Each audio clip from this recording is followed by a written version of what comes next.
Oseo. Oseo. Good response. March 3rd, 3-3. And the Japanese culture today is, in English, Girls' Day. It's decidedly a non-Buddhist, traditional Japanese honoring of young women. And it's very Shinto, Kami-to. And it's always the children, it's always, who's going to grow or what's going to grow. Also today, I have this card from Vivian Olds, and she's being featured in a photo fandango there in the Arts Co-op of Reno. So I want to have that up here. And Claudia, who just finished doing her poem of the Women's March. Here, this is the newspaper this week. This is First Nations Focus. And the photo on the front here is that Women's March that was in January 19th or so. And this is also in honor, bringing attention to the missing and murdered Indigenous women. That has been a major feature because of the avoidance of the authorities to deal with it. And so that's part of this march. Claudia participated in that march here in San Diego. That was led by the Kumeyaay. And coincidentally, at Carver Elementary School this week, Claudia and I did a whole class on the Kumeyaay with song and artifacts and things like that. So that fits right in. And here, right in the forefront, this young woman here is Doree Baker, and she's from up in the western part of North Dakota, called the Three Affiliated Tribes. So we want to honor all of that. And the medallion piece up here, having just mentioned Vivian Olds, she wove that piece here. It's made of maiden hair and spruce root and bear grass, and it's in the traditional way of the Yurok, which she has an ancestral affinity with. So that's what all of that is there. And with the announcements I have here of Women's History Month. This year marks the 32nd anniversary of the passage of a law making March Women's History Month in the United States.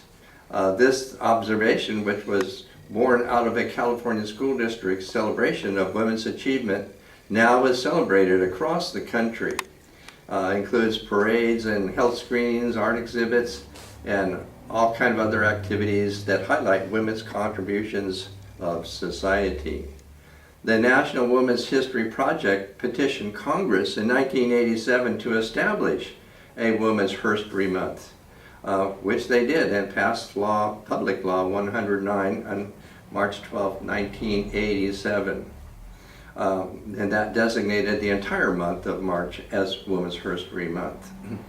Over the next several years, Congress would pass more laws and request that the President authorize and proclaim March as Women's History Month. Today, it is celebrated everywhere. It didn't take long for other countries to pick up the gauntlet, as you would call it. In 1992, Canada began to celebrate the month in October to commemorate the, quote, person's case, a trial by Canada's highest court of appeal that stated that under the law, females were, in fact, people. You would leave that?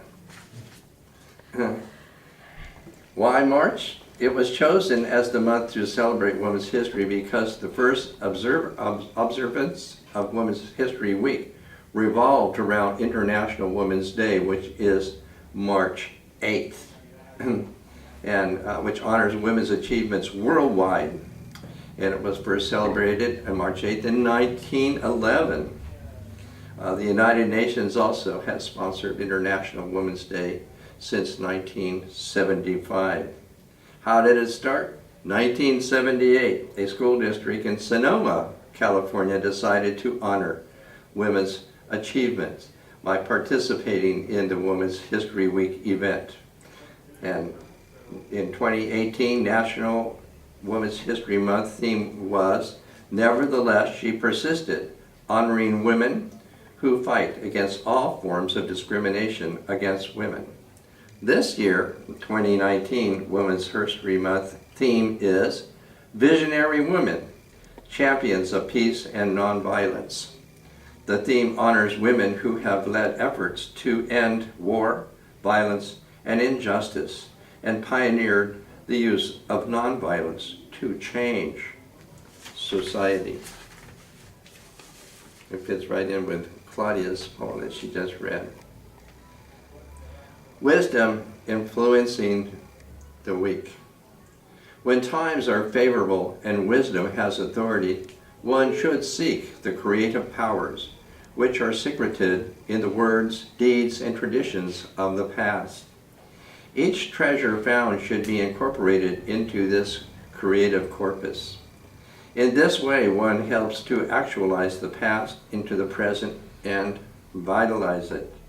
It is yesterday's meal that is the source of today's energy.